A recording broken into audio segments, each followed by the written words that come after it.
My fiancé said, if you really loved me, you'd trust me completely. While refusing to explain why she was out till 4 a.m., I said, if you really loved me, you'd give me a reason to, and called off the wedding. She spent hours trying to clarify what she'd meant. I, 28 male, was sitting at the kitchen table with wedding invitations when my fiancée Natalie, 27, walked through the door at 4:13 a.m. We were supposed to mail these out next week. Wedding in 4 months. She froze when she saw me. Clearly wasn't expecting me to be awake. Hey, she said, trying for casual, failed miserably. It's past 4 a.m., Nat. I know, sorry. Lost track of time. Where were you? She walked to the fridge, grabbed water, wouldn't look at me. Out with the girls. You know how it is. Which girls?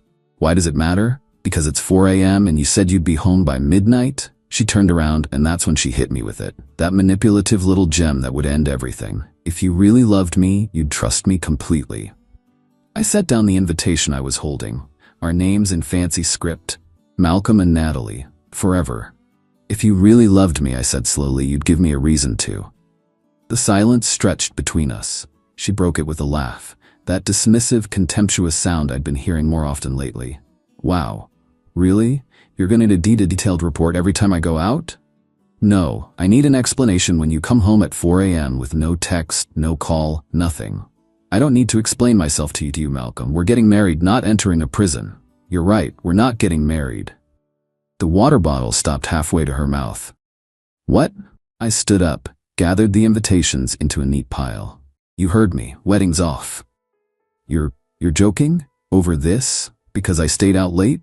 No, because you think accountability is optional and you're using emotional manipulation instead of just answering a simple question. She slammed the bottle down. Emotional manipulation? I'm asking you to trust me. Trust is earned through transparency, not demanded through guilt trips. Oh my God, you're serious. Her face went from angry to panicked. Malcolm? Wait, let me clarify what I meant.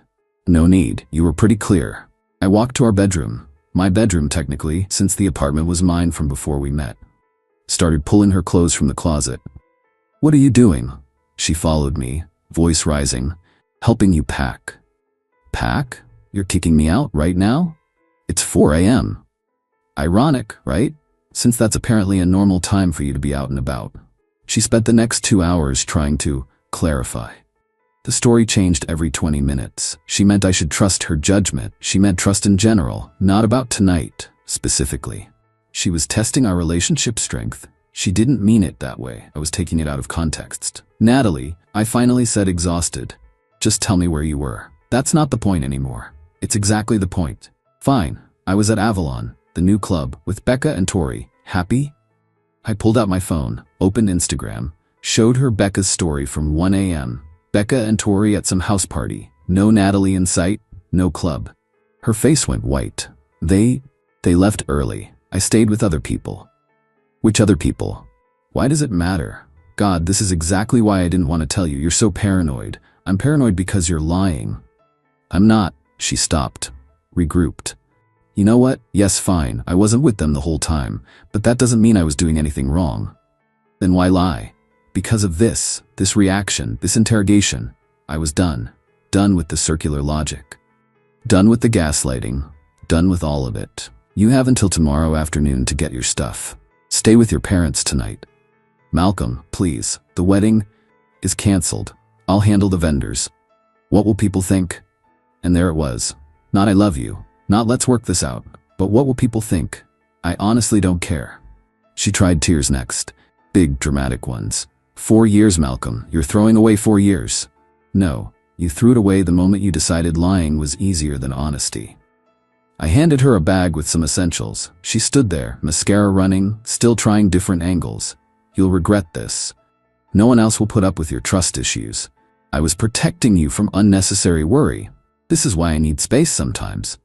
That last one almost made me laugh. Space. At 4 a.m., sure. As she finally left, she turned at the door. You're making the biggest mistake of your life. Maybe, but at least it's an honest mistake. She slammed the door. I sat back down at the table, looking at 150 wedding invitations we'd never send. My phone started buzzing immediately. Her mom, her sister, her best friend.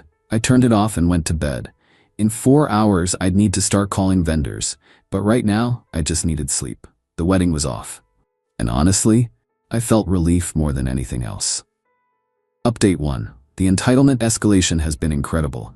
Natalie went from, "you should trust me," to full-blown victim mode with a side of extortion.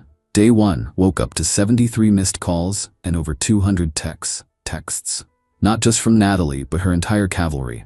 Her mom, Sandra, was the most persistent. "Malcolm, honey, Natalie is hysterical. Whatever happened, you two can work it out. Don't throw away your future over one fight."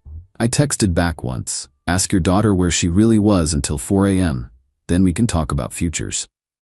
Radio silence from Sandra after that. But Natalie's sister, Jenna, wasn't so easily deterred.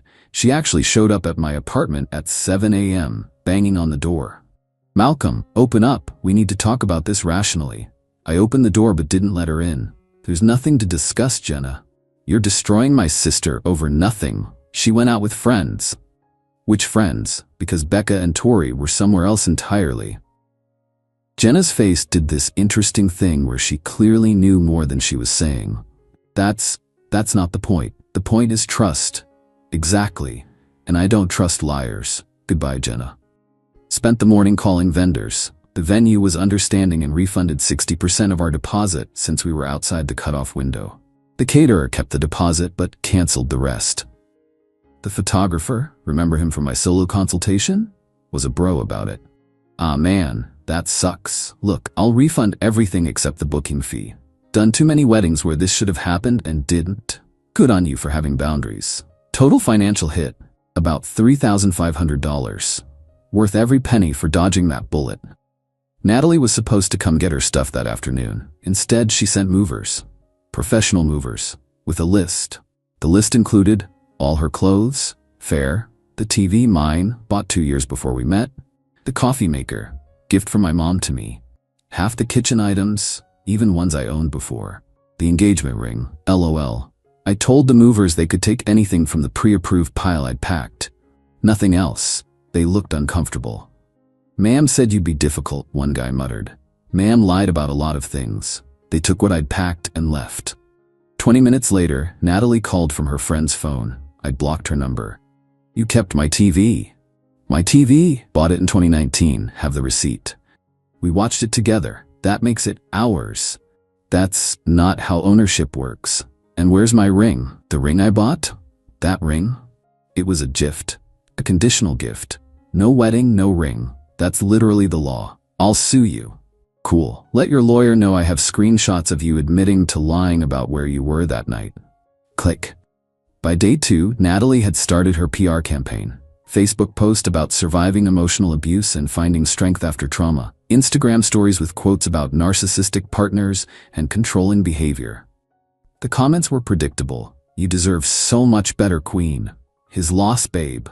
Men are trash." But then something interesting happened. My friend Derek, who tends bar at Avalon, the club Natalie claimed to be at, commented, "Weird, I worked that whole night and didn't see you there once." The post disappeared within an hour. Day 3, today, I got an unexpected call from Tom, one of my groomsmen. "Yo Malcolm, you need to know something. Remember Craig's bachelor party last month?" "Yeah?" Natalie was there, not at the party but at the same resort, with some dude. My blood went cold. "What?" "I saw her at the pool bar. Tried to say hi but she acted like she didn't see me. She was with this guy, real cozy. I thought maybe it was a cousin or something." "Why didn't you tell me?" "Bro, I didn't want to start drama without being sure. But now that you've called off the wedding, figured you should know." I sat with that for a minute. The weekend she said she was at a spa retreat with the girls. What did the guy look like? Tall, beard, drove a white BMW. That's all I remember. Something about that BMW comment stuck with me. Our apartment building has visitor logs for the parking garage. I'd never checked them before because why would I? Went to the security office, asked to see logs from the past month, and there it was. White BMW, visiting our unit multiple times when I was at work. Always left before I got home. License plate traced back to someone named Garrett. Looked him up on social media. Natalie's work friend who I'd met exactly once at her company holiday party. The one she said was basically like a brother to her. The current situation. As I'm typing this, Natalie is still claiming she's the victim of my trust issues. Her family is split. Jenna's team Natalie, but their brother Mike reached out to say he always thought something was off. I've got a consultation with a lawyer tomorrow about the ring, worth $12K. Garrett's LinkedIn shows he's in a relationship as of 2 months ago. Wonder who with. Tom sent me 2 more photos he found from that resort weekend. Natalie and Garrett at dinner. The best part? Natalie doesn't know I know about Garrett yet. She's still playing the "you didn't trust me enough" card, not realizing I've got receipts showing exactly why I shouldn't have trusted her. But here's what kills me. Even now, she won't just admit it. Won't just say, yes, I was with someone else. She'd rather paint me as controlling and paranoid than take responsibility. Tomorrow I'm meeting with the lawyer and then sending all the evidence to her parents. Not to be petty, but because Sandra keeps calling me unreasonable and she deserves to know what her daughter really is. We'll update after the lawyer meeting. Something tells me Natalie's about to learn that actions have consequences. Update 2. The mask has completely fallen off. Once Natalie realized I knew about Garrett, she went from victim to villain real quick. Met with my lawyer, Rebecca, who specializes in this stuff. Showed her everything, the ring receipt, the text where Natalie admitted to lying, the parking logs, the resort photos. Rebecca, the ring is yours, clear cut. Conditional gift law in our state is very straightforward. But this Garrett situation, has she been living with you while seeing him? Me, apparently. Document everything. If she tries to claim any kind of financial support or shared property rights, this will shut it down fast. After the lawyer meeting, I sent Sandra, Natalie's mom, an email with just the facts. The parking garage logs showing Garrett's visits, the resort photos from Tom, screenshot of Natalie admitting she lied about where she was, Derek's comment about her not being at Avalon. Subject line: since you think I'm being unreasonable. Sandra called within an hour. Different tone entirely. Malcolm, is this real? Every bit of it. She told us you were controlling, that you wouldn't let her have friends. Garrett's more than a friend, Sandra. Long silence. Then, I'm so sorry. We didn't raise her to be this way. I know. The ring, she's demanding we help her sue you for it. She can try, won't win. Sandra sighed. I'll talk to her father. This is unacceptable. This is where it gets wild. Natalie apparently didn't tell Garrett the wedding was off. He found out when his girlfriend, oh yeah, he had one too, saw Natalie's surviving abuse posts and asked him about it. Garrett panicked and threw Natalie under the entire bus fleet. Sent me a DM on Instagram. Bro, I'm sorry. She told me you guys were already broken up and just living together for convenience. I didn't know about the wedding. My girl is losing it. Can you please tell her nothing physical happened? I didn't respond, but I did screenshot it. Day 4. Natalie's carefully crafted victim narrative started falling apart. 1. Garrett's girlfriend Megan went nuclear on social media, posted screenshots of texts between Garrett and Natalie. Nothing explicit, but definitely not just friends. 2. One of Natalie's coworkers commented on the drama, mentioning how Natalie would joke about her work husband all the time. Thrika, remember her from the alibi? Finally cracked and admitted. Natalie asked her to cover, but she refused, which is why Natalie had to lie about being with her. When Natalie realized her story was falling apart, she tried a new approach. Blackmail. Got a text from a burner number. I have photos and videos from our relationship that you probably don't want public. Give me the ring and we can end this peacefully. I laughed. Actually laughed out loud. Me. Go ahead, post them. I'll post the security footage of Garrett leaving our apartment. You wouldn't dare. Me, try me. This is revenge porn. No, this is evidence of you cheating. Big difference. Radio silence after that. By day 6, Natalie's family was in full crisis mode. Sandra and her husband Doug demanded Natalie move back home. Jenna finally admitted she knew about Garrett, but didn't think it was her place to tell. Mike, the brother, sent me a beer via delivery app with a note: you dodged a missile, not a bullet. But Natalie wasn't done. She tried one more play. Yesterday morning, got a call from Sandra, crying. Malcolm, Natalie says she's pregnant. My heart stopped for exactly 1 second. Then my brain kicked in. When did she find out? This morning, she says it's yours. Sandra, we haven't been intimate in over 2 months. She said she wanted to wait for the wedding to make it special again. Dead silence. 2 months? Ask her to show you a test. A real one, not a photo. Click. An hour later, Doug, her father, texted, "She's not pregnant. We're handling this. I'm sorry for everything my daughter has put you through." As of today, Natalie is living with her parents under what sounds like house arrest. Garrett is single, Megan dumped him, and trying to do damage control at work. The ring is safely in my bank deposit box, awaiting resale. I've had to block 47 different numbers. Natalie used to try contacting me. Her surviving abuse posts have been deleted after the backlash. I'm apartment hunting because too many memories here. The most pathetic part? Even after everything, the lies, the cheating, the fake pregnancy, the blackmail attempts, she still won't just admit wrongdoing. Her latest story, according to Mike, is that I drove her to seek comfort elsewhere because I was emotionally unavailable. I was emotionally unavailable? I was planning our wedding while she was sneaking around with Garrett. But you know what? I'm done caring about her justifications. Done trying to understand her logic. Done with all of it. Next update will be the final one. Going to cover what happens with the ring and the apartment. Spoiler alert, karma's not done with Natalie yet. Final update. The conclusion to this saga is more satisfying than I ever could have imagined. Karma came through with a vengeance. Sold the ring 2 weeks ago. Got $9,500 for it. Took a loss, but better than having it sit in a box.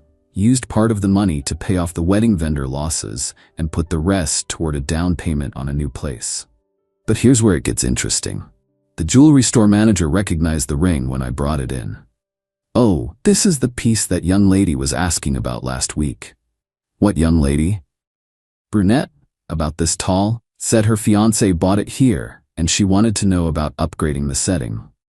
Natalie. She'd gone to the store trying to claim the ring, probably hoping they'd have some record of her being involved in the purchase. They didn't, because she wasn't. Remember how Garrett threw Natalie under the bus? Well, she found out and decided to return the favor. She sent his workplace an anonymous tip about him engaging in inappropriate relationships with clients. See, Garrett's a personal trainer at a high-end gym. Natalie was technically a client when they started their thing. The gym has a strict policy about trainer-client relationships. Garrett got fired. But that's not even the best part. Turns out Natalie wasn't his only special client. 2 other women came forward with similar stories.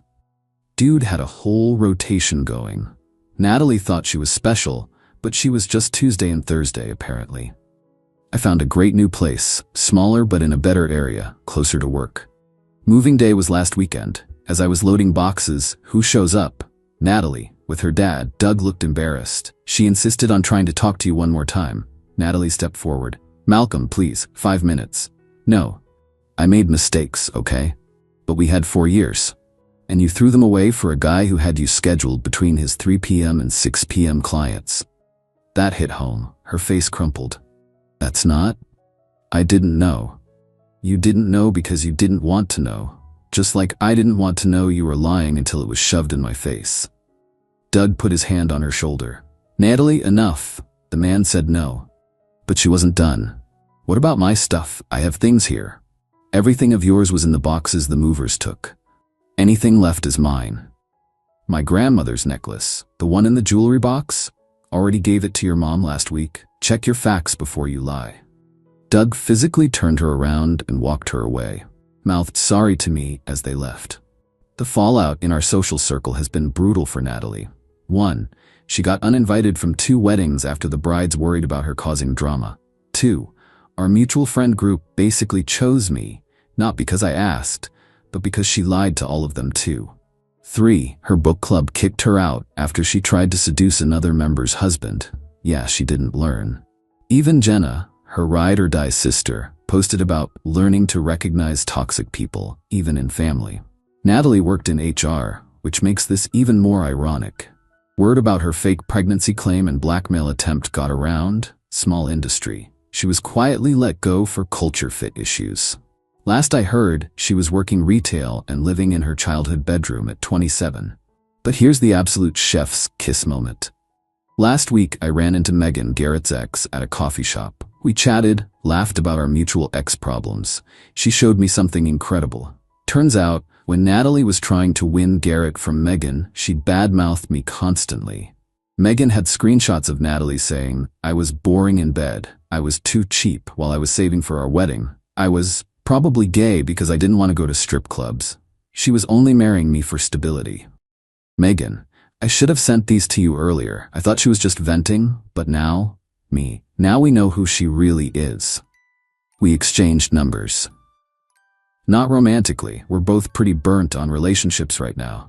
But it's nice having someone who understands the level of deception we dealt with. 3 days ago, one last unknown number. Malcolm, this is Natalie. I know you hate me, but I need you to know I never meant for things to go this far. I was confused and made bad choices. I loved you. I really did. I just got caught up in the attention and excitement. Garrett made me feel wanted in a way you didn't anymore. I'm not asking for forgiveness, just understanding. I'm in therapy now, working on myself.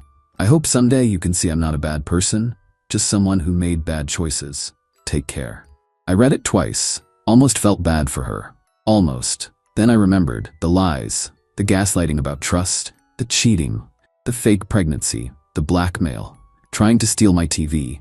I deleted the text and blocked the number. It's been a month since I called off the wedding. I'm in my new place, which feels like home already. Started therapy myself, not because of trauma, but to understand how I missed the red flags for so long.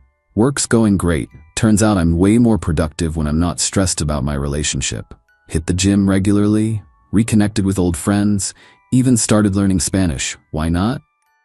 Dating? Not even close to ready, but I'm okay with that.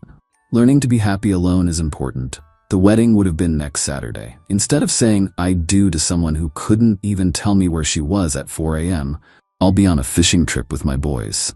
Same guys who were going to be groomsmen. We turned the bachelor party weekend into a freedom celebration trip. 1. Trust your gut. If something feels off, it probably is. 2. When someone shows you who they are, believe them. 3. If you really loved me is manipulation 101. 4. Actions have consequences, even if they take time to arrive. 5. Being alone is better than being with someone who doesn't respect you.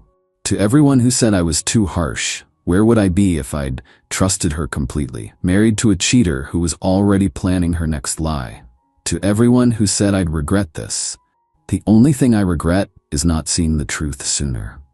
And to Natalie, if you're reading this from your twin bed at your parents' house, you were right about one thing. If I really loved you, I would have trusted you. Good thing I loved myself more than I loved the lie you were selling. Thanks for following this journey, Reddit. I'm closing this chapter and starting a new one, a boring, drama-free, honest one. And honestly, it feels amazing.